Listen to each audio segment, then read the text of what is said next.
Okay, so welcome to Quantitative Energy Economics. My name is Anthony Pavlovasiliou. I'm gonna, I wanna dedicate like the first half hour of the course, I guess, or even more if we need to, on logistics, answer any questions you might have about the course, and then we can jump into the material. So the logistics you can see in this page over here. So the class is about quantitative models for energy systems. So if you have a background on operations research, it's helpful. So we're going to do some material on duality, KKT conditions, convex optimization. So it's helpful if you've seen these things before. It's not hopefully necessary, and you will get a taste of the mathematical level that will be required from the first and second class, because the first thing we're going to do is cover some of the math background. So early in the class you can see if it's up to your level, and you can decide, because I think you have the option of dropping the class within the first few weeks. So hopefully you get a sense soon enough. And then for microeconomics background, so we're just going to do basic concepts in competitive markets, a bit of market power, so a bit of game theory could help. And then the other helpful background is familiarity with AMPL. It's a math programming language that we're going to use both for modeling as well as probably for coding algorithms. So the course is practice oriented. My objective for you is to get practical knowledge out of the class, and that's why programming is a big component of the class. I'm going to be doing the magistral course, so this main section, which is Wednesdays. Well, you're here, you know where and what time it is. And Ignacio will be doing the training sections on Thursdays from 4:15 to 6:15 next door in Bar 23. If there's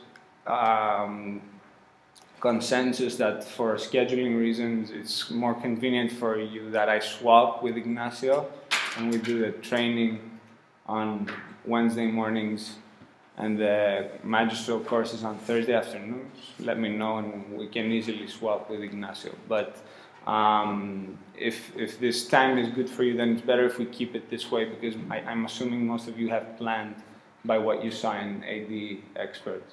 So I'm assuming you've planned your semester based on the assumption that the magistral course is today. Now, there will be 3 types of evaluations. So we will have a final exam, which will be a 2 to 3 hour written exam, possibly with an oral part. So after you finish your exam, we have a 10 to 15 minute discussion where you can defend your responses and improve your grade if you haven't answered anything. And then there will also be credit for homework and the project. The homework will be weekly. At the end of each class, I will tell you what the homework is for next week, and you turn it into Ignacio next Thursday, in the beginning of the magistral, of the training section, and he covers the solutions of the exercises during the training section. And that's for credit, so it's important to turn it in on time. And there will also be a project. The project will be based on, the homework will be both, it's a mix of theory and using AMPL. It will cover concepts that we do in class. The project will be more heavily involved with AMPL. So the idea there, and I haven't decided this yet, is probably to either focus on a specific computationally challenging problem and come up with approaches for solving it based on ideas you get from the class, or replicating the model of some paper from the literature. So this is something that, based on how the class is going and the material we're covering, I'll let you know on time within the next few weeks, so you have time to start preparing. And it will be based on Ample, and you get to turn in project reports, and there will possibly also be a presentation. And depending on how many of you keep to the class, we'll decide if we need to split in teams or if you can do something individually. So this is one of the feedbacks I got from last year, is that many of the students would have liked to spread the evaluation throughout the semester. They felt that just being evaluated based on the final was too risky, even if they were trying throughout the semester. So the homework and the project give you a way to spread the risk to other ways of evaluation. Okay, so for anything you need, you can reach me or Ignacio. I'm at Core in room B114. I have my email here, and Ignacio's email is not my email. So I'll correct that and upload it in iCampus, but you can take note of it already here.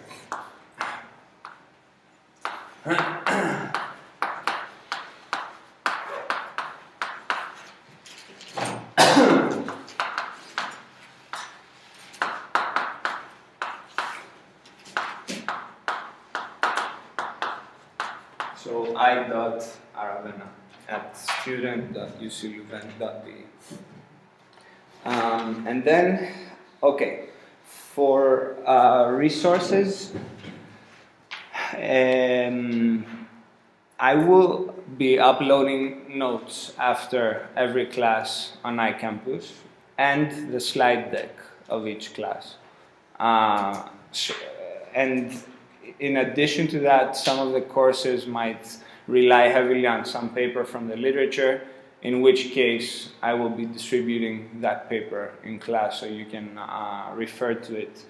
And some of the material is based on mostly the first book that you see here in the syllabus. That's Stephen Stoff's Power Systems Economics book. Since it's not freely available, I'm not expecting that you have it, so anything you will need to know will be covered in the textbook notes, in our notes, as well as the slides. But if you have access to Stoff's book, that's even better. And also Dan Kirschen has written an introductory course on power system economics, which I think is quite accessible and very helpful. It was helpful for me when I started reading about these things. And then, like I said, if we cover any specific papers that on a course, then I will distribute them during the class. And the topics that you see here, I will cover them in more detail over the next hour and 45 minutes, so we can see them in more detail there. But do you have any questions about the syllabus? Okay. So, let's get started. Okay. So, the purpose of this class is to give you an idea of why I think the material is relevant and important, and especially these days. And then we'll cover in some detail the organization of the material, which I'm summarizing in the second page of the syllabus. And if we have some time, we can get into the mathematical background. I certainly encourage you to interrupt me if you have any questions. Okay, so this is an opinion that you see in this slide. For me, this is a list of the biggest challenges for energy systems in the next years, possibly even decades.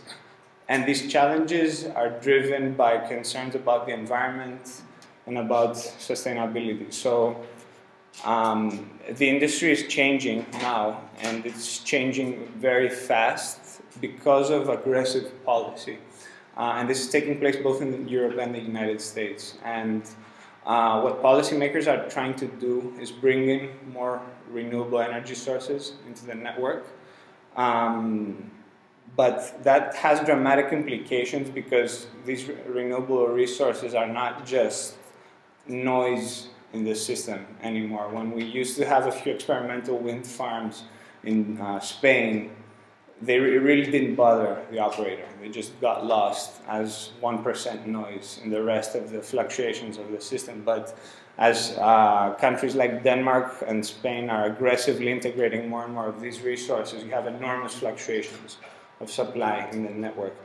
Why we're bringing in these resources? Because we want more sustainable energy systems, but they're creating imbalances in the network. And dealing with these imbalances, both in terms of technology as well as institutions, so changing the way markets work to bring in these resources, is a big challenge. And we're going to focus more on the second aspect here, the changing of institutions. Now, with these resources comes the need to use our flexibility as consumers. So as renewables fluctuate, we want to shift around our own consumption to balance the network. We're going to see a few more details about the technical aspects of the electric power system. And I should say off the bat that the course is more focused on electric power systems. We will do some financial engineering concepts that are used generally in energy systems beyond electricity, like gas markets, for example. But the main focus will be electricity economics.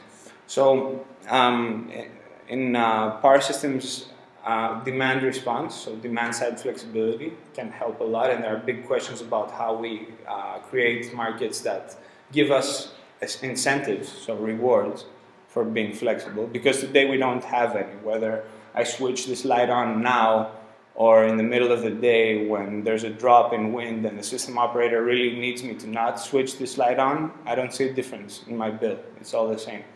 These things are changing, as well as the technology in the background that automates these processes. And then the big long-term questions are, as we're bringing more and more of these renewable resources in the network, how can we make sure that investors are not scared away from this environment? Because when I'm investing in a gas plant in the European system, but the European policymaker has decided to bring in 20 or 30% renewables, and that's a policy decision that will push prices down. So I, as an investor of a gas plant, I know I'm necessary for the system because my gas plant can balance the system very well. It's a very fast technology. But if the policymaker doesn't decide to give me rewards outside of the energy market, I'm in trouble. And that's what's happening, for example, with GDF Suez today.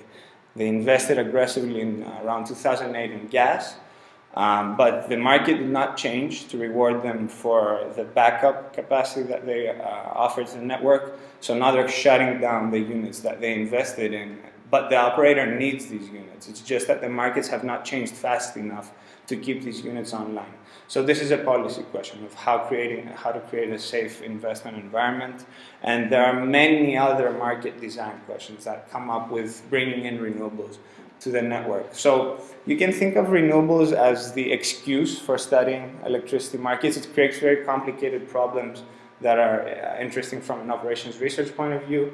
But by thinking of renewables as the excuse for studying markets, you also learn a lot about electricity markets that are, can be generalized. So we're going to cover financial hedging, we're going to do competitive markets, we're going to do computational models for dealing with these issues. And this is a slide that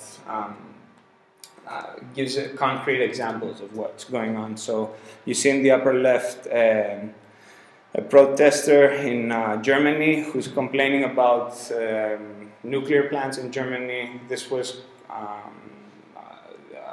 caused by the Fukushima accident a few years ago. So there was the nuclear accident in Japan that urged the German government to pull out nuclear from their mix.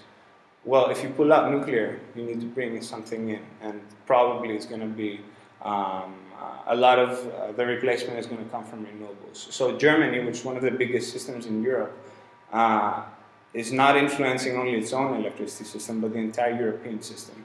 By pulling out nuclear, it's a huge decision not only for the operator in Germany, but for all of Europe. Then you have Denmark with very aggressive renewable integration targets. They want to rely completely on renewables by 2020. And California has also been following a very aggressive path for renewables integration. And in particular, these days, solar integration is becoming a big deal in California. And again, specific examples. So Germany, 35 out of 180 gigawatts rely on renewables. Denmark is shooting to rely only on renewables by 2050. And what happened in the US and changed the whole picture was the election of the Democratic Party in 2009. I was a student in the US since 2006, and I was more or less begging my advisor to do a PhD on renewable energy. And my advisor, like most of the people around at the time, couldn't care less about renewable resources. Although it was an interesting problem, it wasn't urgent.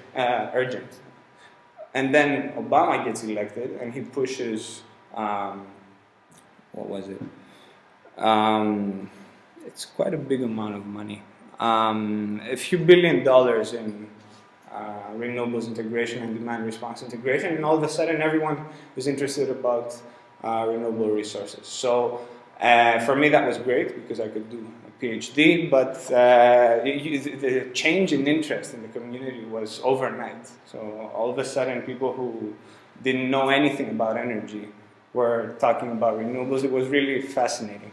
And the momentum has kept up. So California had aggressive targets even before that. Since 2006, 10% of the energy in the state came from renewables. And since 2002, they had the Participating Intermittent Resources Program, which created very favorable conditions for bringing in renewables to the system.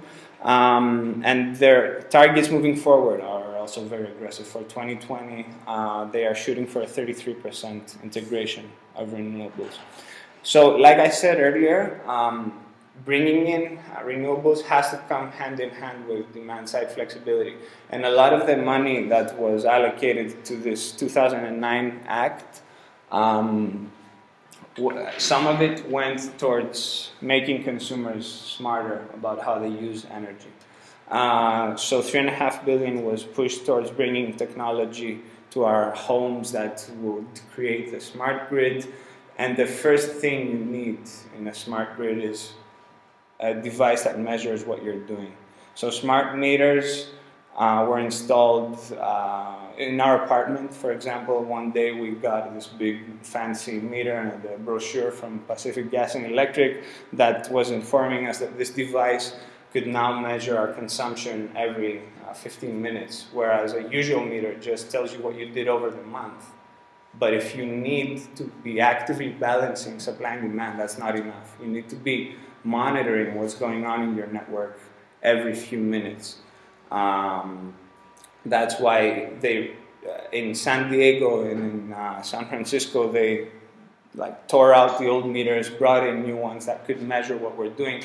Of course, just measuring is not enough. You then start to control devices. And also you have to start rewarding people for being flexible. So those are the topics that we'll be interested in. And the European Commission also has aggressive targets for demand response. So if you see the Horizon 2020 program that the Commission released about a month ago, it's very aggressive on efficiency and demand response. Okay, now,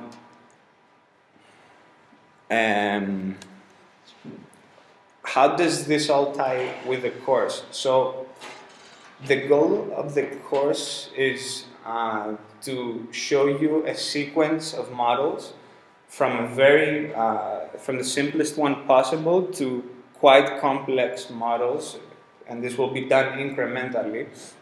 And there's two levels at which we will be analyzing these models. And there's the computational level, so can we actually solve this problem? And there, hopefully, one thing you will get is familiarity with optimization techniques for solving energy scheduling problems. But the goal is not to just be able to solve these problems, but also understand the economic interpretation behind these models. I don't know if you know this or not, but since about a decade ago, the power you consume in Belgium, or the power that we consume that I used to consume back in California, was supplied by a vertical firm that controlled everything from the generation down to your plug. This has broken up into pieces, so generators have been separated into independent firms. The consumer side has been separated, so someone is now buying power on our behalf, and this is done in a stock market, more or less, for electricity. The prices that are used to set to trade electricity in the stock market are not defined in the same way that it's done in the New York Stock Exchange, where you have a big group of very aggressive men with pulling out papers with offers and ask bids and so on, and it's people yelling and yeah, okay, I'll buy from you, or I'll take it from you. It's done electronically at this point. So these really aggressive traders are now just sitting in a desk. They're submitting information to the electronic stock exchange. The operator of the electricity network is taking in this information and solving an optimization problem. It's the economic dispatch problem, and they're solving it every 15 minutes. And they're taking the dual multiplier of the power balance constraint, and that's the price at which you, the generator, sell, and you, the supplier, buy. And why they're using that information is something that we will hopefully learn within the next week or two. So it's not like the operator, the control room that decides which generators in Belgium will run and which generators will not only runs the network and calls up generators and tells them, you start, you shut down because you're too expensive and you wait for later in the day to start up, but it also tells them, you start and you get paid this amount. And why we're using that dual multiplier is hopefully something that we'll understand. So we're not going to just solve the economic dispatch problem, but also understand the economic interpretation behind it. Now, so there's these two levels of analyzing the models, and hopefully using this understanding of the economics of these models, we can then pose policy questions of our own. For example, is it a good idea that Europe is not paying for transmission services at the moment that the energy dispatch decisions are made? It's a terrible idea, and it was enough to close down the California market in 2001, and Europe is following exactly the same path of the California mistakes, and we can argue in intuitive terms of why it's a really bad idea. The reason being that a trader, if they understand how you're going to reward them for the imbalance in real time, can play really bad games and get a whole lot of money from you that they're not entitled to, but they can just play the game the way you're setting up the rules. So we can have an intuitive discussion about it, or we can have a model that shows us what's going on. So hopefully the goal is, after the course, you have an understanding of this of these models to a level where you can start posing questions in a quantitative form and putting down your arguments using models.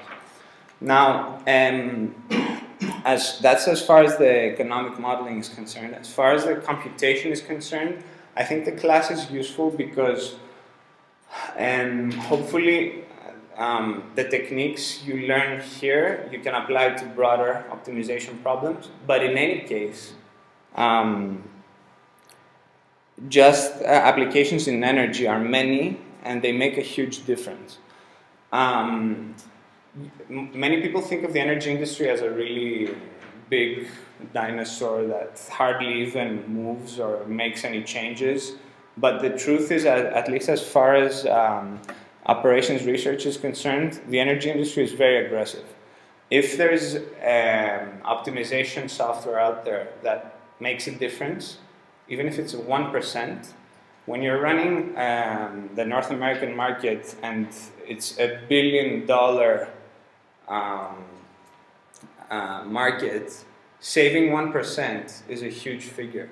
So the moment technologies come out that can make this 1% difference, they're immediately adopted by the industry. And this has been done over and over in the electricity industry. So up to the 80s, for example, we were using very simple rules for deciding which generators will produce in the network through merit order. We'll see that in a couple of slides.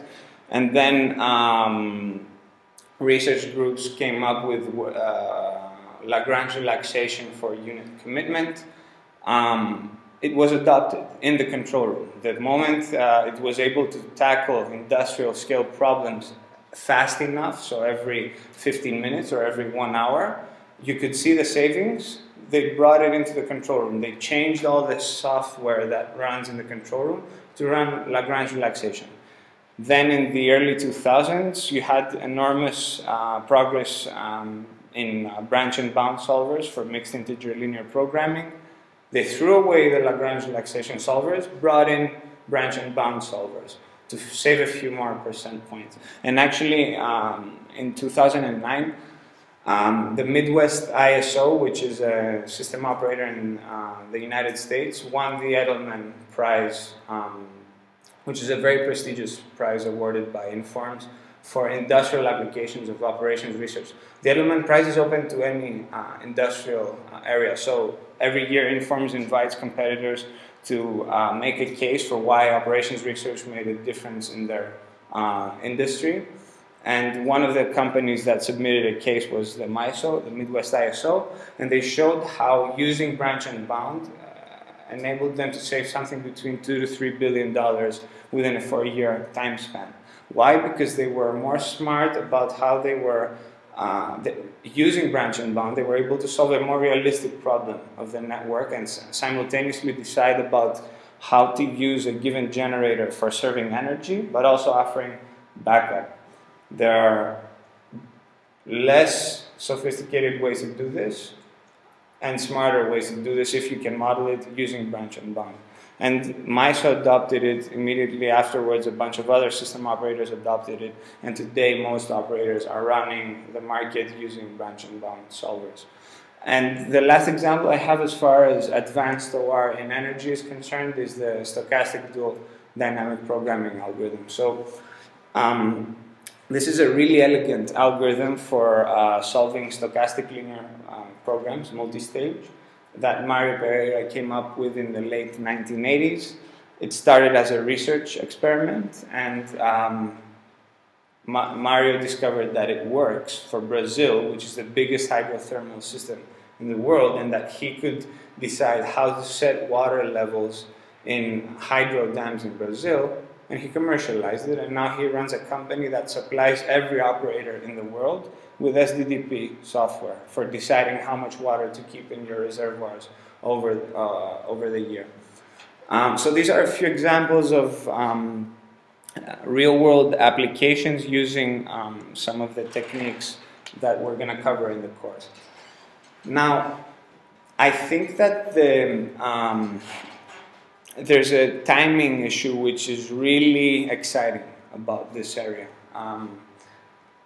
This class is probably more relevant today than it was a couple of years ago, apart from the changes that are happening in policy with renewables coming in and so on.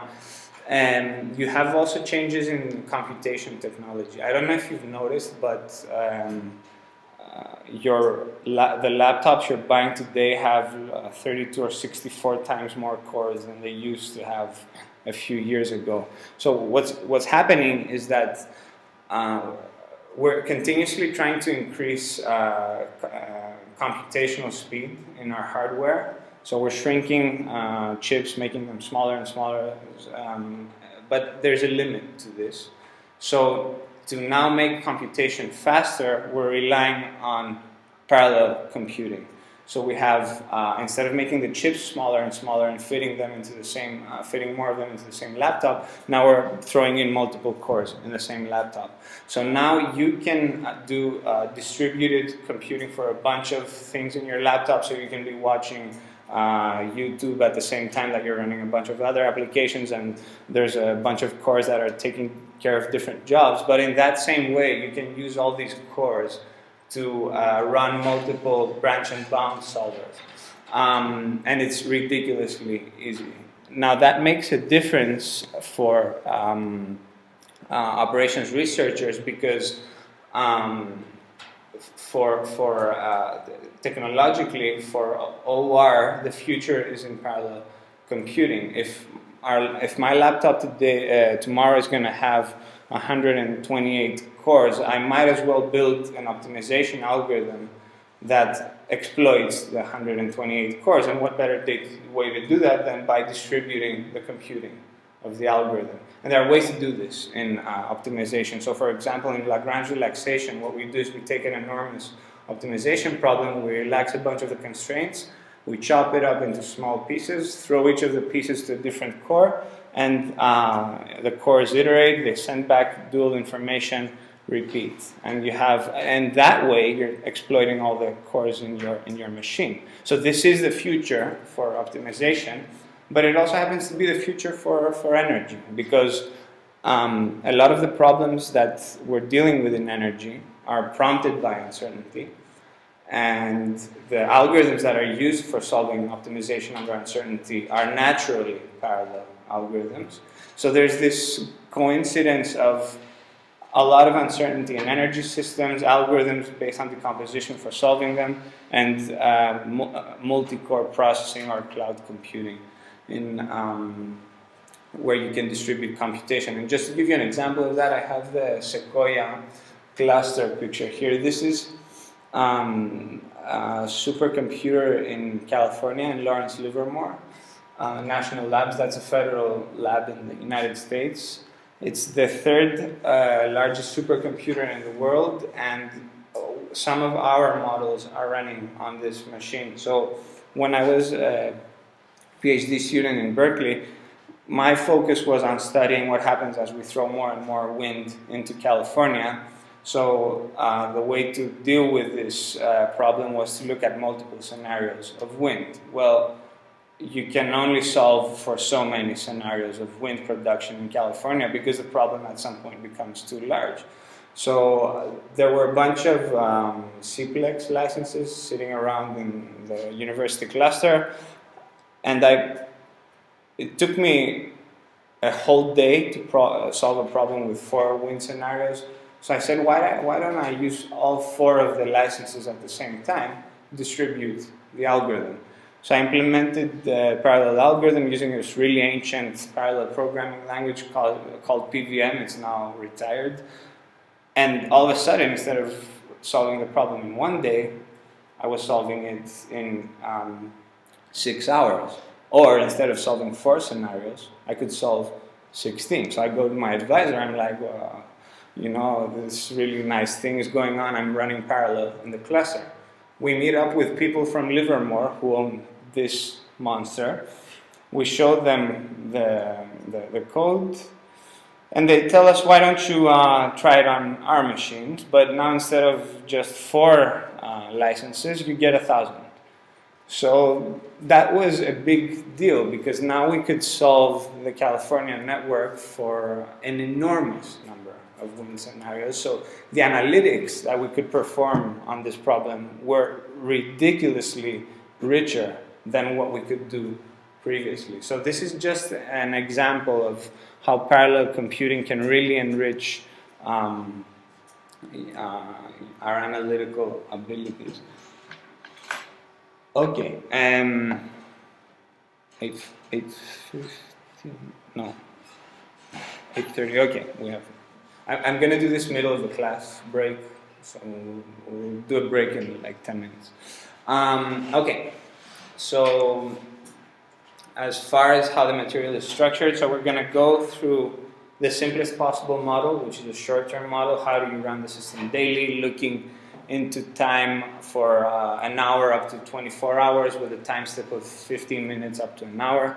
Then we're going to look at medium-term models, so how do you take positions in financial markets on a monthly basis, or how do you schedule water levels in hydrothermal dams, and this is a problem that's looking into a year with monthly time steps. And we're going to go all the way to planning problems of how do you actually invest in a system looking down the line 40 years and making decisions every 1 to 5 years. So these are all multi-period models, and often there's uncertainty somewhere down the road. Now, in more detail, the short-term models are, we're going to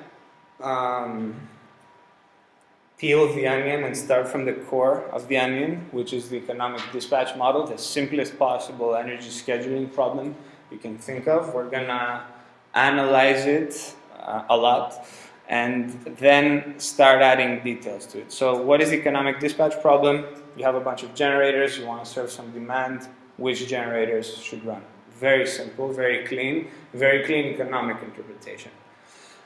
And then we're going to add realistic features to the problem. So what happens if these generators are now in an electric power network where I can send some power from Belgium to France, for example, but if I send too much, I'm going to burn the line that connects Belgium to France.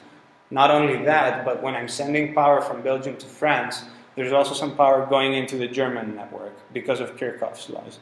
So how do you schedule energy production in such a system with physical constraints on the flow of power and limits on thermal limits on how much power can go over each line? We then add some more complications to the problem. So now we're not only doing accounting for the transmission network, but we're also deciding one day ahead whether we want a generator on or off, because a lot of the generators are really slow to move. It's not like I can start a unit up any moment I want. If I need power now, I can't just turn a generator on. It's a decision I have to make many hours in advance. So it's a on-off binary decision. So we're going to represent these problems as mixed integer linear programs. And it's a two-stage decision. So I decide today, based on forecasts that I have about tomorrow, of whether I want to start a unit up or not, hoping that the demand is high enough to justify my decision. Now, when we're throwing a lot of wind in the network, that becomes a difficult problem to solve, because if I'm optimistic about how much wind I'm going to have tomorrow, I might decide to keep a big generator off and start a bunch of smaller ones. But if the wind doesn't materialize, I'm in trouble. So on the other hand, if I'm too conservative, I might start up too many big generators, and if I get a lot of wind, then I throw away the wind because these generators have lower production limits. So there's a spectrum there of being too conservative versus being too aggressive, and you can tackle that using a stochastic program. And then we're also going to add, okay, we're going to do some detailed modeling on multi-stage generating units, which are more complicated thermal units. And finally, we're going to look at ancillary services. So the idea here is, how do you allocate the capacity of a unit between serving demand and protecting the system. So when I'm running for example, a 100 megawatt unit, I might decide to use 70 megawatts for actual energy production and leave space of 30 megawatts in case I lose another unit to jack that unit up. So it's a decision of allocating capacity between energy and security. And the technique that we're hopefully going to have time to become familiar here is Lagrange relaxation. So the standard approach in these types of problems is if they're really big, you split up the problem into sub-problems by node in the network or by generator and attack the sub-problems possibly in parallel. So understanding how Lagrange relaxation works is useful. Okay, this is not working.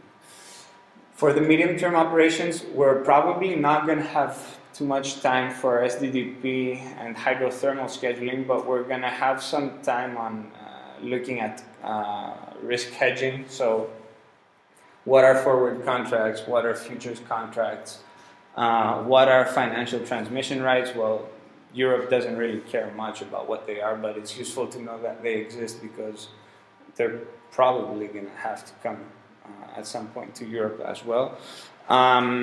So what are these contracts? How do they enable us to make the running of markets smoother? And there's a specific class of contracts here called callable forward contracts that could give solutions for also rewarding flexible consumers. So that's a problem, a demand response through callable forward contracts is probably something we're going to look at. This is it's probably really ambitious to hope we're also going to cover SDDP. But in any case, this is an example of, this is an excerpt from Amazon. So Mario's company runs SDDP on the cloud using Amazon Cloud. So his customers log into his website, submit data about their systems, and he runs the SDDP algorithm on the Amazon Cloud, and this is, and then sends results back to them using the servers of Amazon. And this is a piece taken from Amazon's website that talks about Mario's business and how he's using their services to run hydrothermal scheduling. Okay, finally, for longer term operations, so multi-year planning, here the discussion becomes more economic rather than computational. So the big questions in long-term planning are policy questions. It's not, can we solve this problem really fast? It's more like, should we give capacity payments to GDF Suez so that they don't retire their gas units, because otherwise 10 years down the road we will have a problem. And there the way to make a quantitative analysis is through using equilibrium models. So we're going to look into how you can model competitive equilibria using KKT conditions and look at some specific questions that are relevant to energy. So various arrangements of markets for rewarding backup capacity in order to exactly avoid what's happening now with GDF, Suez, and other energy companies that are pulling out investment from Europe. And if we have time also, we're going to discuss market power, so how generators can manipulate their position in the energy market, because some of them have a lot of generation. They can withhold some of it to jack up prices, and that's bad for consumers, and there are many models for quantifying that. Now, here and there in the notes you will see practical discussions about the power industry that are not based on any fancy economics. It's just real questions. Maybe interesting questions to think about if you're going to get involved ever in research in this area. So these practical discussions that show up once in a while in the notes, their goal is neither to get you familiar with fancy optimization or with fancy economic concepts. The idea is to give you an understanding of what's important these days in energy policy. And here are some of the terms that get repeated over and over in the industry. So it's kind of embarrassing if you go to a conference or if you're discussing with an energy expert, and anyone who's out of academia and in the real world market knows what convergence bidding is, and California enacted it a few years ago, and all of a sudden real-time and day-ahead prices immediately squeeze and converge to the same level. So if you haven't actually heard someone talk about it, it's not something you direct your attention to, but you always hear convergence bidding, convergence bidding, convergence bidding, and you're like, okay, what is this? And can I understand it using the models I have? And again, the goal here is to get you familiar with some of these terms that have recently become important, and examine whether it's possible to use some of the models we're using to quantify the discussion. Similarly, for example, I came across this article a few days ago about JP Morgan. So we were doing a project with Pacific Gas and Electric about how you can use your gas units in the day-ahead market to whether you should bid them in the day-ahead market or self-schedule them, and I'm going to explain to you later in the course what this means. And I was discussing with one of the people that are working with PG&E, and I told them, well, you could just lie about how much it costs you to run your unit, tell the operator it's extremely expensive, so that you make sure you're out of the money, and that they don't schedule you and you decide what to do with your unit instead of having the market decide. And he tells me, well, that's a great idea you have, and JP Morgan was doing it a few months ago for different reasons, for actually playing games with the market. They did get a few million dollars of profit out of playing the game, and then it became more or less illegal in the market to do it. So we're going to see models that help us understand how you can play games like these, and by using the models to understand how you can play these games, you can also make a judgment about whether a policy is a good idea or not. Because if you've seen the model, you understand how the prices are defined, and you find a way to make a profit out of that setup, you can then turn around and tell someone, you know what, if you set up the market in this way, I can use this model to play this game, and here's the overhead that I'm making in profits, so that's probably a bad idea, what you're proposing. So these are the kinds of questions that we can hopefully address. Okay, so let's get started on the math background. Yeah, okay. So I'm gonna talk about duality.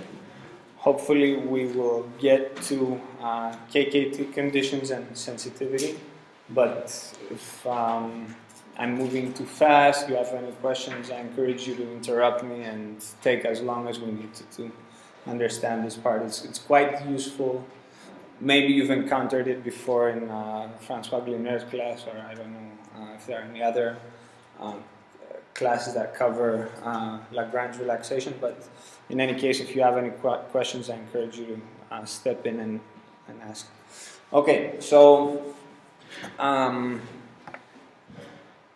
let's think about an optimization problem in standard form, which means I have an objective function f0, a collection of inequality constraints indexed from 1 to n, and a collection of equality constraints indexed from 1 to p. I should also say, by the way, that this material is based on Stephen Boyd's convex optimization class, and actually I am shamelessly copying a bunch of his slides, but at some point I'll throw in material that's relevant to us, so how these ideas apply to our course. So given this optimization problem, we're optimizing over n variables, so the decision vector x lies in Rn, and the domain of the domain of the optimization problem is a set over which this x can live. So the notation that Boyd likes to use, partly because he's developed CVX, which is a convex optimization solver based on MATLAB, is I declare a decision variable that belongs in Rn, and you can think of this as a type declaration. So this is data that is in Rn, but it doesn't describe where the x can actually be in terms of a feasible region the way we think of it in optimization. It just describes the type of the data. So that's the statement here, but then the feasible region of x is the domain D. So we denote as P star the optimal solution to this problem. And this problem does not have to be convex. That means that neither the objective function nor the constraints need to be convex functions. So given this optimization problem, we are going to define something very useful, which is the Lagrangian function. The Lagrangian function lives in an augmented space. It lives in the space of the primal variables, Rn, crossed with the space of the dual variables. So for each of the inequality constraints, we associate a dual multiplier. And for each of the equality constraints, we associate a dual multiplier. So now we get a function that lives over Rn cross Rm cross Rp and maps to a single value in R. And the domain over which this function lives is now the cross product of script D with Rm and Rp. So what is this function? It's a weight. It's the original objective function plus weighted sums of the constraint functions. So like I said, to each inequality we're assigning a dual multiplier, and we'll denote it lambda. To each equality h, we're assigning a dual multiplier. I denote it as nu. And it's basically the formulation now allows us to violate slightly these constraints over here. So in this optimization problem, there shall be no x that violates fi or hi. Not so here. Here we can choose x's that don't satisfy these inequalities. For those x's, the Lagrangian function does have a value, and we assign a penalty, if you want to think of it that way, in the objective function. Even if we, so the domain here is expanded now. We can choose x's that do not satisfy these inequalities. Okay, that's the Lagrangian function. Now, given the definition of the Lagrangian function, and by the way, I should mention that given an optimization problem, depending on how I decide to relax it, we can get different Lagrangian functions. So I may decide to relax, for example, only some of the constraints, in which case we get different functional expressions. Now, given this Lagrangian function, we can define the Lagrange dual function. So the Lagrange dual function now lives only in the dual space. So it's a mapping from the dual space, which is Rm cross Rp, to R, and what the dual function is doing is it's taking the Lagrangian function and doing the best it can with respect to the primal variables. So we're looking for the best x over the domain D that minimizes this objective function here. And this dual function is useful both for theoretical as well as computational reasons. The reason it's useful computationally is because it's, on the one hand, a concave function of the dual multipliers, and it's also a lower bound. So that means that if I have a primal problem that is enormous, I can formulate the Lagrange dual function, which is a new optimization problem, and get lower bounds by solving this problem. And it's very important that this function is concave, because then I can optimize over its arguments, the lambdas and the nus, and get the best possible lower bound. So I may not be able to solve the original problem, which was described here, but at least I can get a really good lower bound by solving the dual problem. Now, why is G a lower bound? And in fact, it's a lower bound for any lambda. Well, not any lambda or nu, but any nu, and for lambdas non-negative. So you give me a lambda and a nu. I will do my best to minimize this problem here. I argue that the solution I give you back is a lower bound to the original optimization problem. And the rationale here is the following. If I come up with an x tilde that's feasible for the original optimization problem, since it's feasible, it has to satisfy the equality constraints. So it has to be setting all the h's here to 0. But since it's feasible, it also has to be satisfying the inequality constraints, which means that I've got a bunch of terms here that are non-negative or non-positive.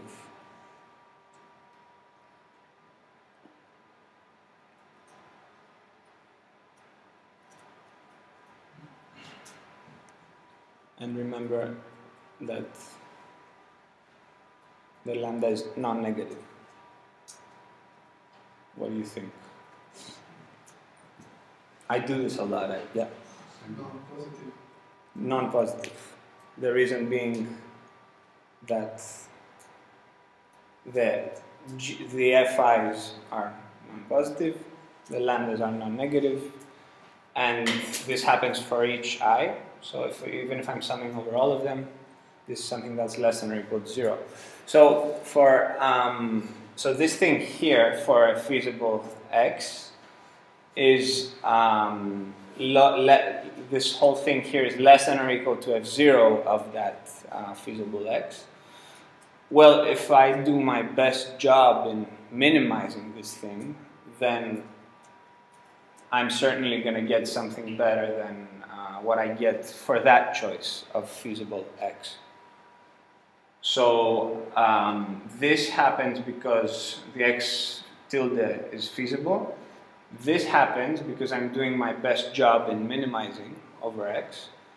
And this is just a definition of what the dual function is. So immediately we've established that you tell me a lambda greater than or equal to 0 and a nu.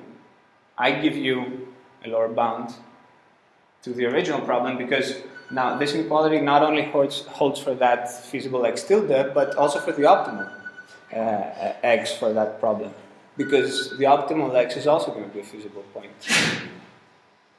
Can we make this guarantee for lambda negative?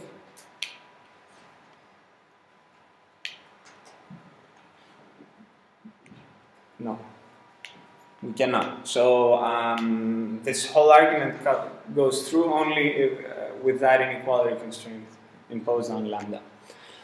So this is useful because now we have a way of coming up with a lower bound for a problem. Here's an example of this in action. This is a standard form linear program. So here the FIs, remember FIs indicate the inequalities and the HIs indicate inequalities, but the FIs were expressed as less than or equal constraints. So in this case, the Fi is what? There's only one of them.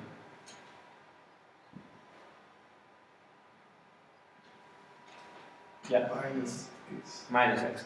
So also another bad habit I have is wanting to know all of your names. So I know Lucio, I know Benoit, and now I know you. Maxime. Okay. So in this case, it's just a single Fi. Let's call it F1 is minus x.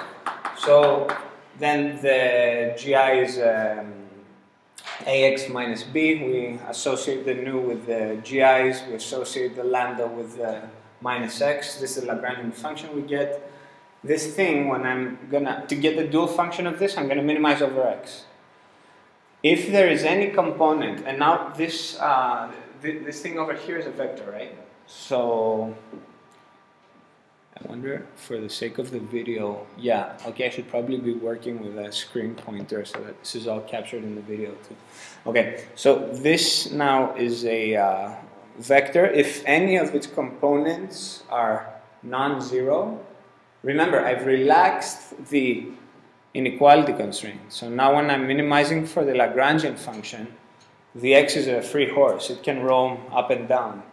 So if any of the components of this vector is non-zero, I can take that component of x and send it to infinity or minus infinity, depending on the sign of the component of this vector, and make this an unbounded function. That's not a very useful bound. That's g for that choice of lambda and nu is minus infinity. Big deal. I knew that minus infinity is a lower bound for my problem. The only interesting action happens when nu, this dual multiplier, is such that this thing becomes 0. In that case, the dual function evaluates at minus b transpose nu. So now we have a bunch of information here. On the one hand, we got a fairly non-trivial lower bound to the original optimization problem. This was the original optimization problem. And what I'm saying is, you tell me a certain vector nu that satisfies this equality constraint here. I'll hit that vector with B transpose, and that's a lower bound to the original problem. That's not obvious. And also, it is a concave function.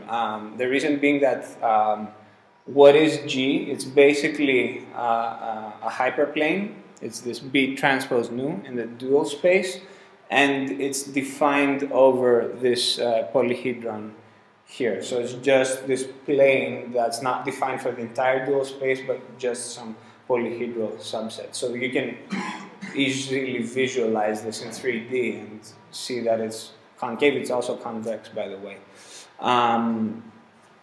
So we get this kind of like a confirmation of the statement that was made earlier, that the dual function is a concave function. Okay, why do we care about all this stuff? So this is an indication of why we care, and we're going to expand on this example of economic dispatch. So like I said, this is the simplest model you will see in this course. We have a set of generators. Each of them has a convex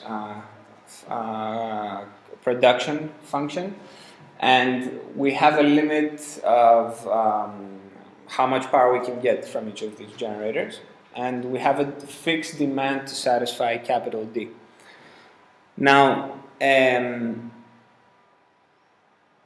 I want to define, and like I said earlier, there's no unique choice of Lagrangian function for a problem. I can relax whatever constraints I like. In this case, I will relax this power balance constraint And in particular, the way I will define the HI is, well, now it's P's, is as D minus the sum, not the other way around. So when I do this, the relaxation will take this thing and hit it with lambda. That's how I get this here. If I had expressed the HI the other way around, the signs would have been different. And the dual function of this problem, we just get it by minimizing this problem over the production decision. So you give me a lambda, I solve this problem, I can give you a lower bound. Already you can see how decomposition and parallelization become relevant. What's important about this problem that this problem does not have that property? Put your programmer hats on right now. Do you think this problem is easier to solve than this?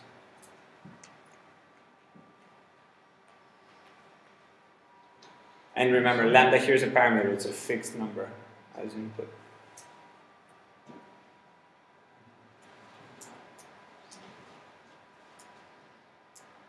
What happens if I have 1 trillion generators in my network? You think this will be an easy problem to solve? By the way, I have 1 trillion computers also sitting around. Yeah? The new problem, there is no constraint. Come again? The new problem, there is no constraint. I never relaxed this.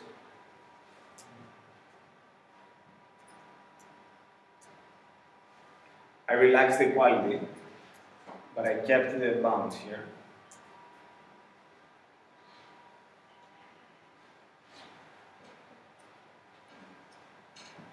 But it relates to what you're saying about the constraints.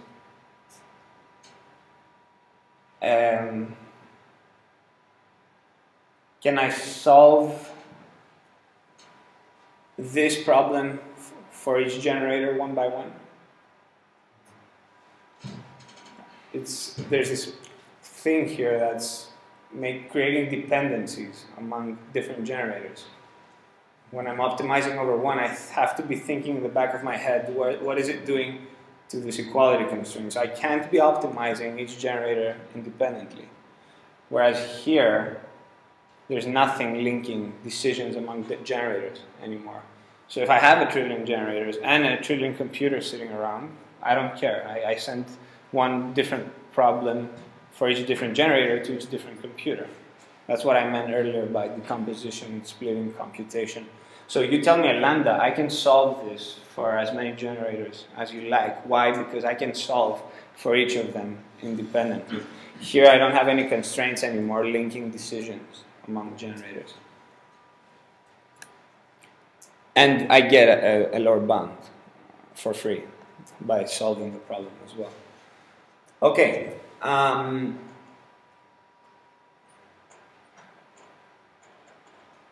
Yeah, okay. So I went back in the presentation. No. Okay, yeah. So, as we saw earlier, this dual function is a lower bound to the problem, provided that the lambda is not negative. So an interesting question to ask is, what is the best lower bound we can get for this problem? So you tell me a random lambda and a random nu. I'm going to give you a specific number as a lower bound. But now let's think of choosing the lambdas and the nus intelligently so that the bound I give you is really tight. Which means basically we can cast a new optimization problem, which is to maximize the dual function over the dual space. That gives us a really interesting lower bound. It's the best one we can get from the dual function. And we're going to call that P star. That's the solution of the dual problem. So this is the dual problem, maximizing the dual function over lambda non-negative. And remember, D star was the notation we used for the optimal value of the primal problem. Again, because G is a concave function, this is great news in terms of implementing an algorithm. There are very good solutions for solving convex and concave optimization problems. The original problem we started with could have been ridiculously difficult. The feasible region did not have to be convex. It could have been an integer program with nonlinear constraints and the worst thing you can ever imagine. You know that the dual, doesn't matter, you know that the dual function will be concave. So you can always come up with bounds by solving a user-friendly program, which is a concave dual function. Okay, so the terminology that's used by Boyd is that the multipliers are dual feasible, provided that lambda is non-negative, and also provided that I choose these dual multipliers so that the G that I get is not minus infinity. So, for example, in the standard form linear program that we saw earlier, the dual multipliers were feasible if the lambda was not negative, and if the lambda and the nu were such that, if you remember, there was this weird thing that happened where if the lambda and the nu did not satisfy this, we would get minus infinity for the G. So the domain now is this set here. These are the dual feasible multipliers. It's not just the lambda being non-negative, but also the lambda and the nu chosen in such a way that G does not become unbounded. Okay. So what can we, what information can we extract from the dual problem? Well, we showed earlier weak duality. So we showed that solving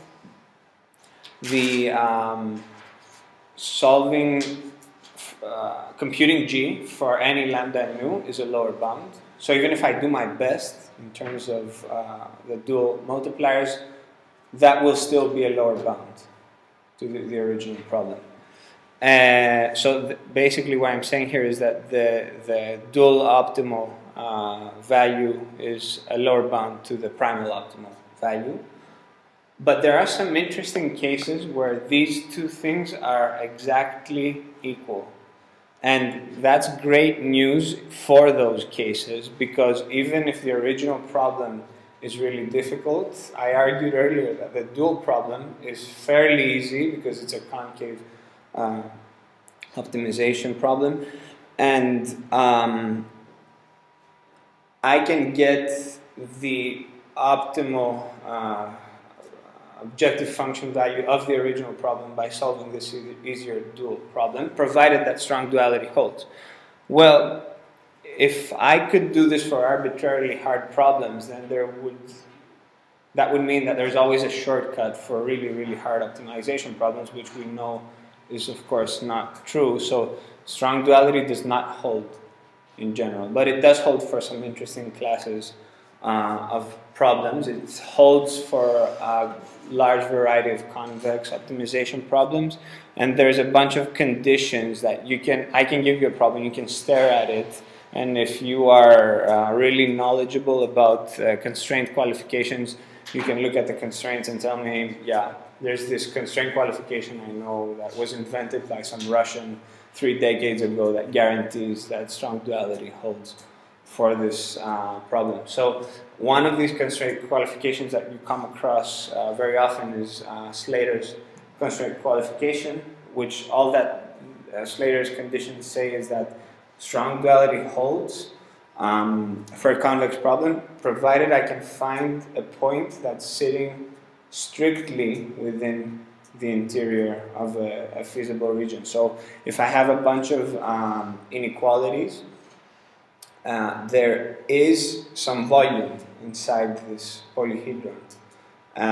So I can find an X that sits somewhere where these inequalities are satisfied with a strict inequalities.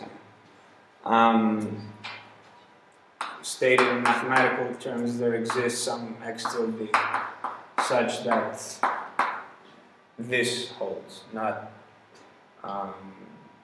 this inequality could hold if I could come up with an X such that AX equals B. But Slater's constraint says that if you can find an X that sits strictly within this volume, then I know that strong duality holds for that problem.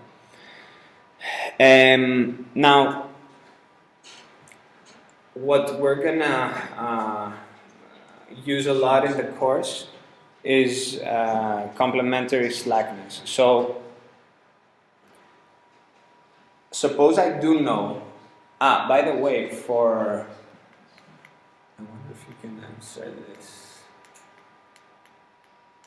Yeah, how about for what do you think happens for the economic dispatch problem?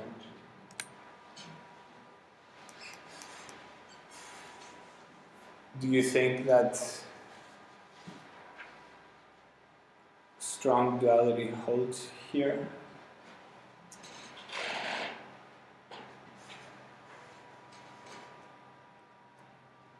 You know the FGs, this is given, are convex functions.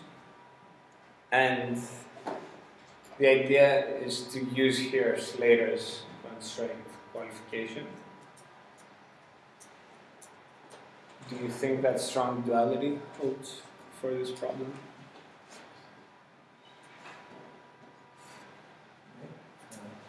I think it is, except in the trigger case where O is 0. Right. I mean, if none of these units can produce, then yeah, there is no strict interior to the feasible space. Otherwise, the qualification holds. Now, this is great news. The reason being the following. If I know that strong duality holds, I know that complementary slackness holds, which is the following property. The product of the dual multipliers and the corresponding constraints has to be 0. And here's the way to show that. And it's a computationally and conceptually, it's a very useful property. We will see it come up in market clearing from a whole different direction of arguments based on how economic agents compete. So we have complementary slackness conditions coming up from economics based on intuitive arguments. They also come from the convex optimization side based on strong duality, and this connection actually establishes the efficiency of competitive markets, which is Adam Smith's argument that there's this invisible hand of the market that will make people do the right thing. So the whole foundation of that argument is based on complementary slackness. So how do we prove complementary slackness? So suppose you give me an X star, which I know to be optimal for the primal problem. And you also give me a lambda star and a nu star, which I know to be optimal for the dual function optimization problem. Well, there's a couple of things I can say here. So, and you also tell me that strong duality holds, so that these two things are equal. F0 of X star is G of lambda star nu star. And so here's what I can tell you. G of lambda star and nu star is by definition the best I can do in this optimization problem with input lambda I star and nu I star. That's the definition of what G of lambda star and nu star is. But now if I'm doing my best here, And I know that this will be better than some arbitrarily chosen x. In particular, it will be better than x star, which is why this inequality holds. But x star is a primal optimal vector, which means it's also primal feasible. So it respects the HIs as equalities, and it respects the FIs as less than or equal. I also know that the lambda star is dual optimal, so it's dual feasible, so it's greater than or equal to 0. So this whole summation here is something that is less than or equal to 0. This thing is all zeros, so this whole thing has to be less than or equal to F0 of x star.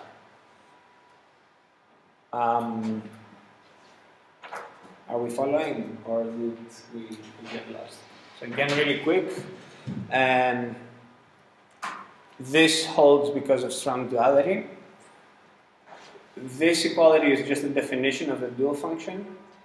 This inequality comes from the fact that over here I'm doing my best with respect to x. So if I choose an arbitrary x, in particular x star, I get this inequality.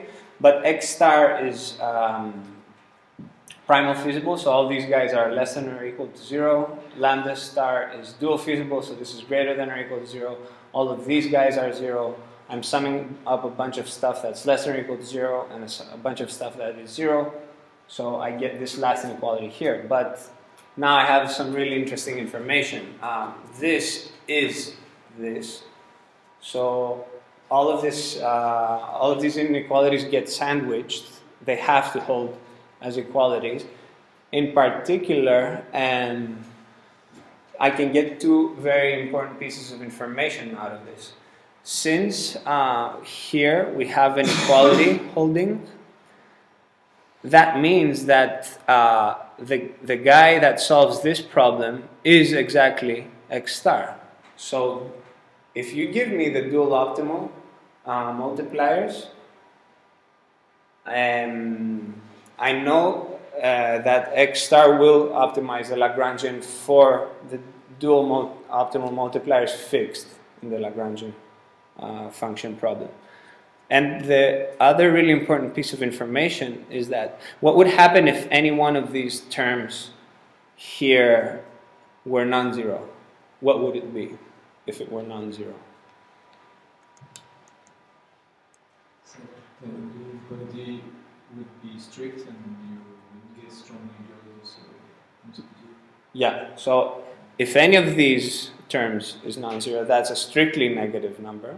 I can't make up for that with any of the other terms because all of the rest of these guys are also less than or equal to 0. There's none of them that can replenish by being positive, and all of these are 0. So that's where we get the complementary slackness from. These products have to be 0. An equivalent way of thinking of that is that if the dual multiplier is strictly positive, then I know that the inequality has to hold as inequality. Or if the inequality is strict, I know the dual multiplier has to be 0. Okay, so that helps us to arrive to the KKT conditions. So what do we know from the previous slide? If I know that a certain problem possesses strict, if it satisfies strict duality,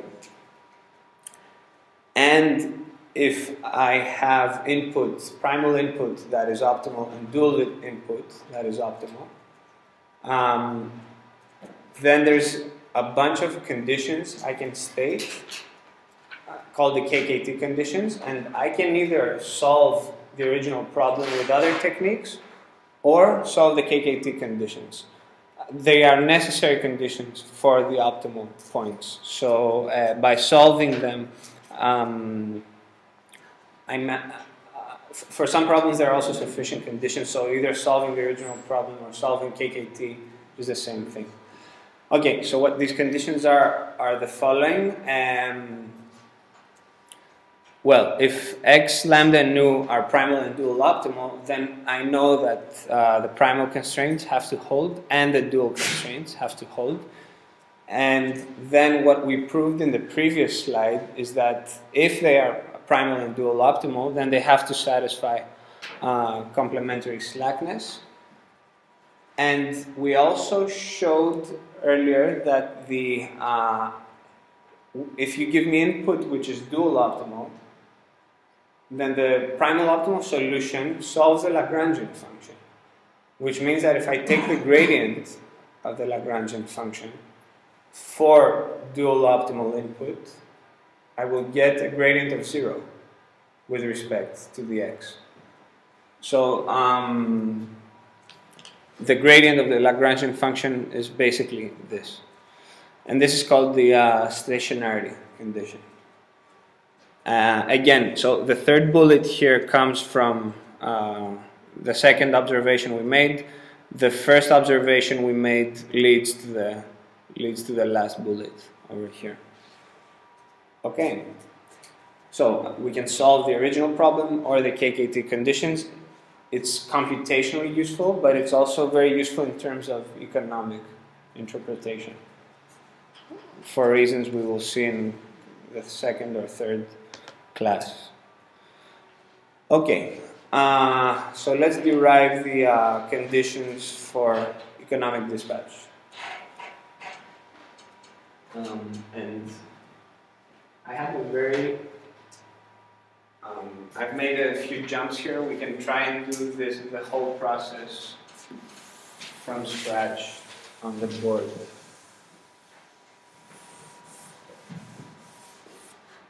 So, primal feasibility for this problem, I will just write it out.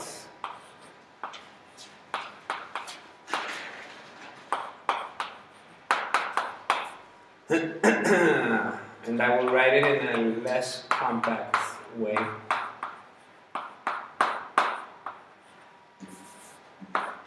These are the primal feasibility conditions, okay?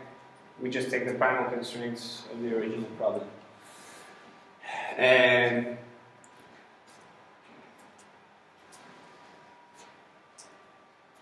okay, dual feasibility.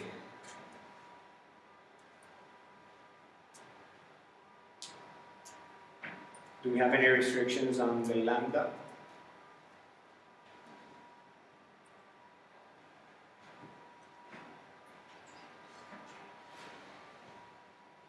Can you repeat the question?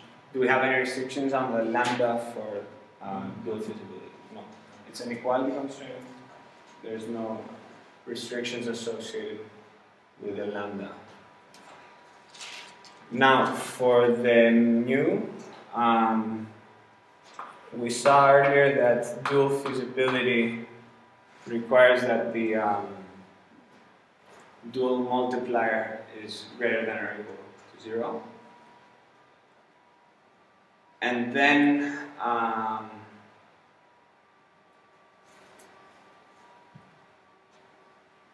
what is the complementary slackness condition?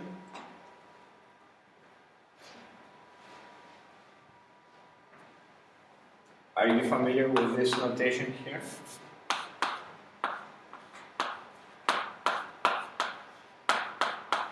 Oh, sorry. Are you familiar with this? This is just saying that the product of these two things is 0.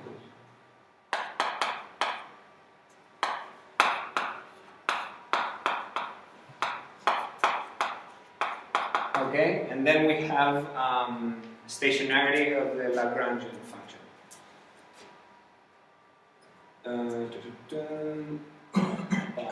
What is the Lagrangian function? Yes, okay, yes, no.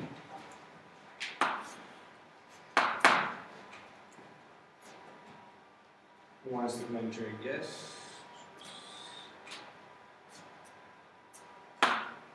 So we have the objective function.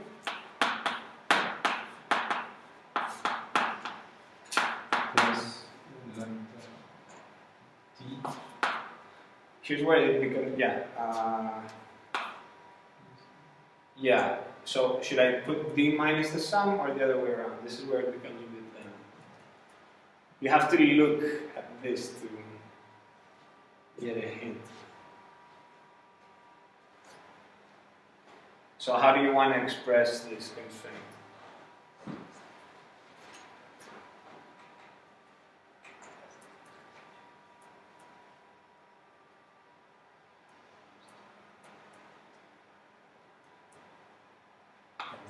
Option B or option A?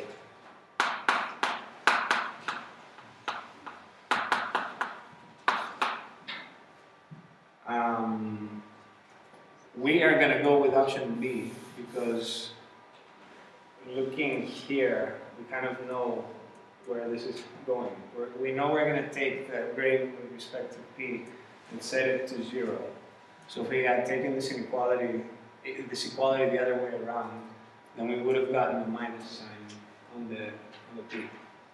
Okay, so I'm going to express the HI, the equality constraint. I can express it any way I like. So I decide to express it as the sum of P's minus the D. Okay.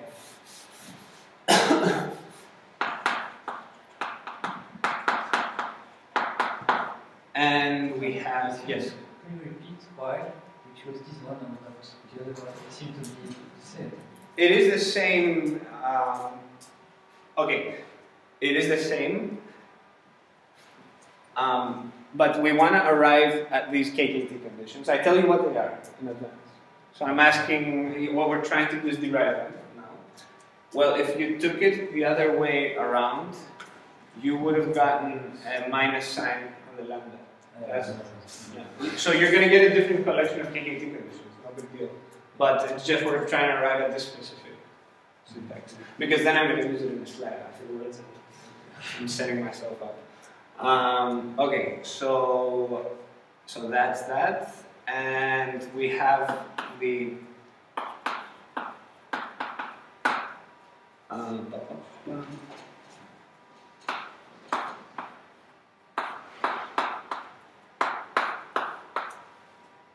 okay, this is Lagrangian function.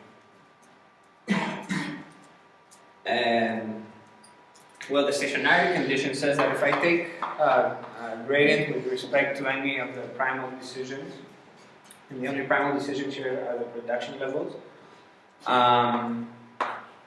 what I'm going to get is for any generator that is not generator G, the argument, there is no such argument in their cost function, so all of these become 0.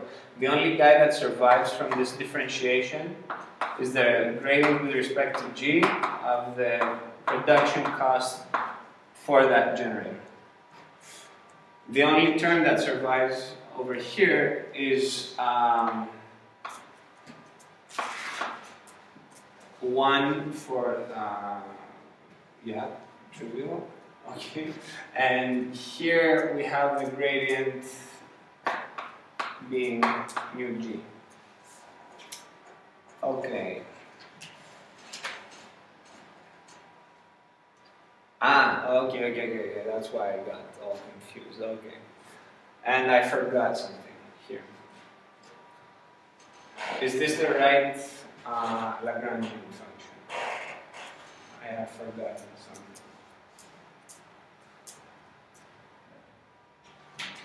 This code for equality. It holds for Equality. Of But we have inequality. What I think is that I've forgotten an inequality. Yeah, mu must be greater than 0. Mu or Positive. mu? PG. PG. The last constraint. Yes. So let's call the multipliers of that.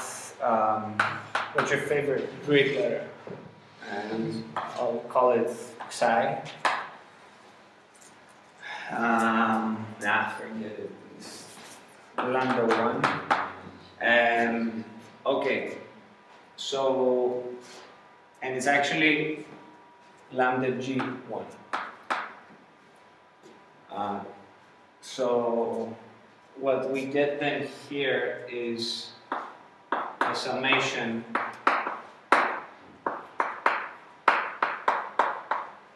okay, lambda G1.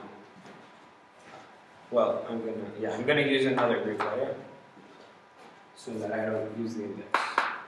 Okay, so this is the Lagrangian function. So now, when I was taking the stationarity condition with respect to P, I should have had also a minus tau G here. And this thing is equal to 0.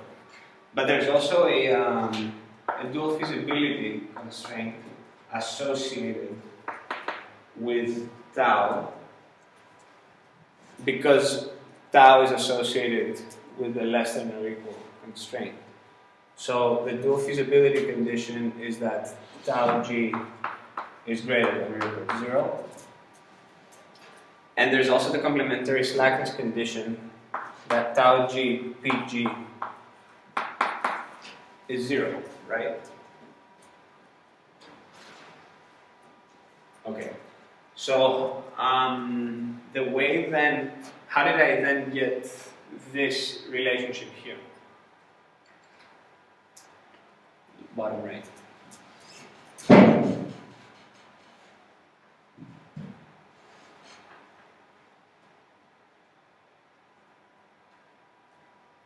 I'm combining two pieces of information.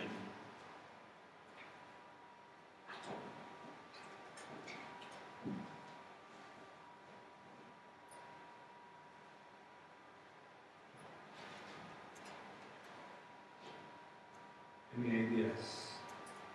This looks a whole lot like something on the board.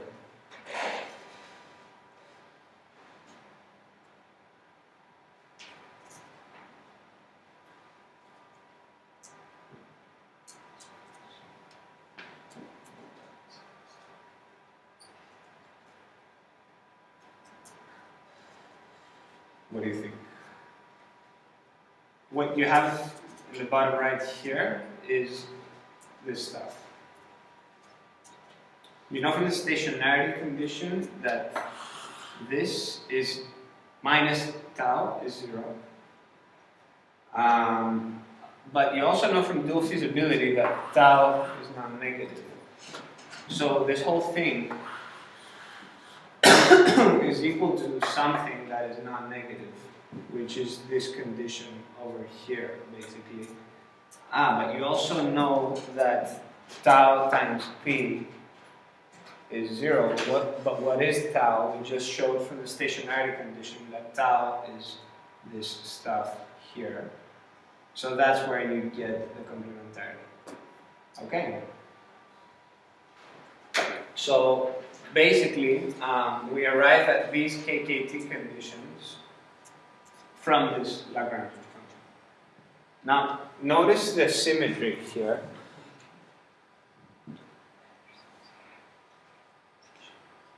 We got it. Is it cool?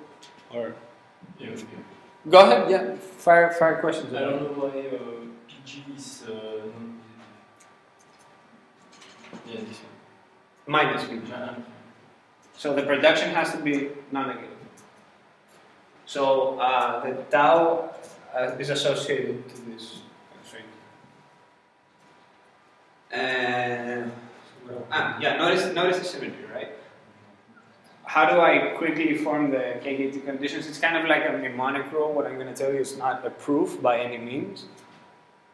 You give me equality constraints in the primal problem, I get equality constraints in the KKT set. You give me inequality constraints in the primal problem, I keep them in the KKT system, and I associate a dual variable that has a sign restriction, and that dual variable has to be complementary to those constraints.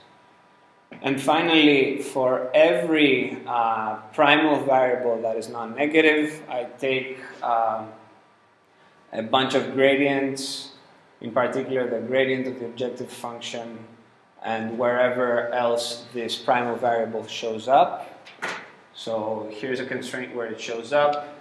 So the lambda of that constraint shows up here. Here's another constraint where P shows up, the mu shows up here, and that is that decision variable is complementary to this expression here. This is a mnemonic rule which you will see come up over and over. It will also come up in the homework, but it's important to remember that these mnemonic rules are derived from KKT conditions, and you should be able in the next couple of lectures to derive KKT conditions on your own.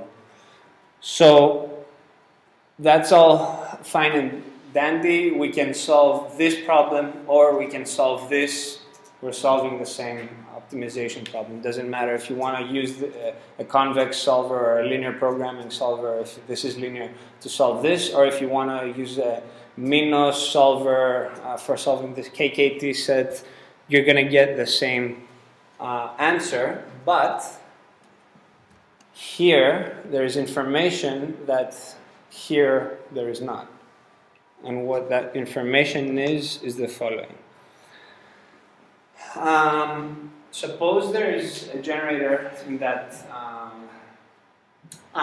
well, the first simplest case. Suppose that all the generators are producing strictly above zero and strictly below their technical maximum. What can you say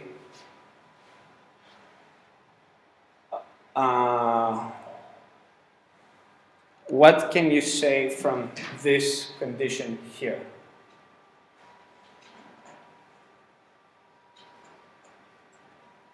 First observation.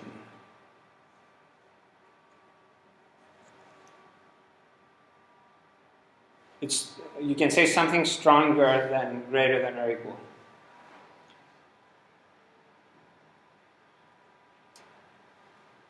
If I know a generator is producing at optimality, I know that complementary, right? But I also know that it's producing strictly less than its technical maximum. So again, applying complementarity.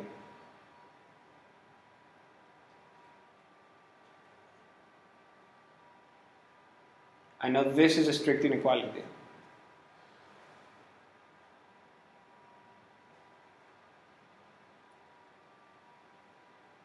So this has to be 0. So what's going on here then is the following. This guy is 0, the mu is 0, and I'm left with a lambda and the gradient of the fuel cost with respect to power production being equal to 0. If all the generators are satisfying this condition, then I know that for all the generators in the network, the gradient with respect to their fuel reductions is equal to the same number. This is telling you something about the optimal solution. It's telling you when I have a collection of generators, I'm going to start pushing up their fuel costs. Let's see a graphical example. And suppose this is the fuel cost of 1 unit. So this is like measured in dollars, and this is measured in megawatts. And this is the fuel cost of another unit.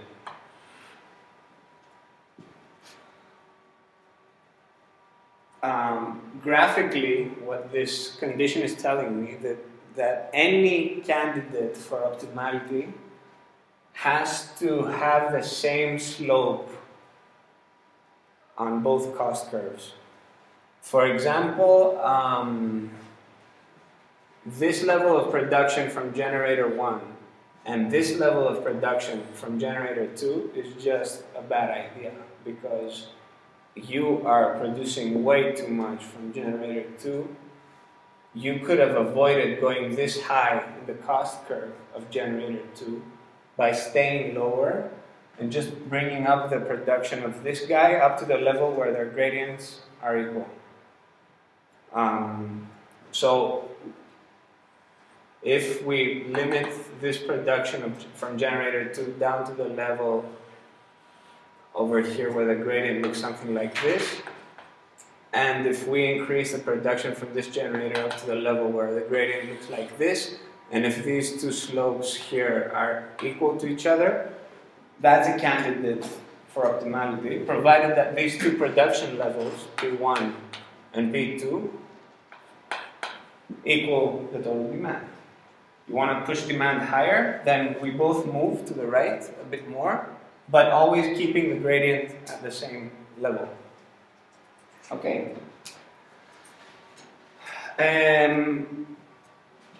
Now, this makes a lot of intuitive sense, because you can think of accumulating cost in terms of increments. Basically, our objective function here is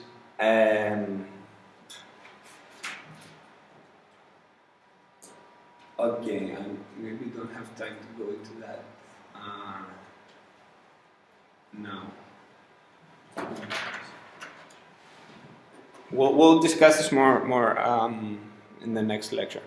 Okay, anyway, so let me close by one last derivation. So suppose that there's only one generator out there that is producing strictly above zero, strictly below its technical minimum, and we know that for some other generator that they are producing at their technical maximum. Well, what we can say about generators that are producing, okay, for the guy that's producing strictly within its technical limits, we know, we just proved it earlier, that we have this equality holding. For the generator that is producing at its technical maximum, we can make the following statement. I know from complementarity that because this guy has positive production, this complementarity condition holds as an equality, the same way as earlier. What I don't know anymore if this guy is if mu is gonna be zero, because this holds as an equality now. So all I know is that the mu is non-negative. So what I can say is that the lower right condition holds as an equality.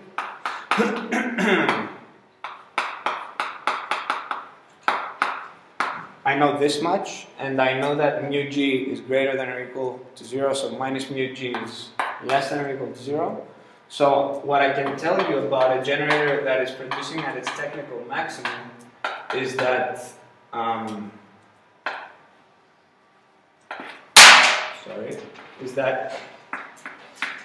its marginal fuel cost is less than or equal to minus lambda, which is the marginal fuel cost of the the generator who's producing strictly within their production region. So there is, out of this collection of generators, there is one of them that is producing strictly above zero, strictly below their technical maximum, and other generators that are really cheap, I've pushed them to their technical maximum, and their technical maximum has a gradient which is less than or equal to the marginal fuel cost of the unit that's strictly between their technical specifications. And maybe the easier thing to do is to draw the picture. So here we have a collection of 4 generators. 2 of them are strictly between their technical minimum and maximum. They're not at 0, but they're not at their technical maximum. They can produce more. These guys will have to be at a level of their cost production curve where the slope is equal. The generators that are really cheap, I'm pushing them to their limits, which is capital PC, and the gradient is less than or equal to the gradient of these guys. And we can show again using complementarity, using the same argument, that generators that are pushed to 0 are the ones that are really expensive to use. So their gradient is already higher than the gradient of the guys that are strictly above 0, strictly below technical maximum.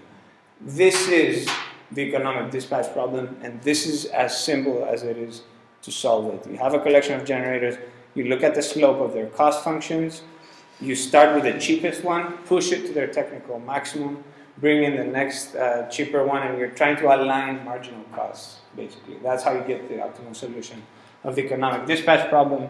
More details to come in next class.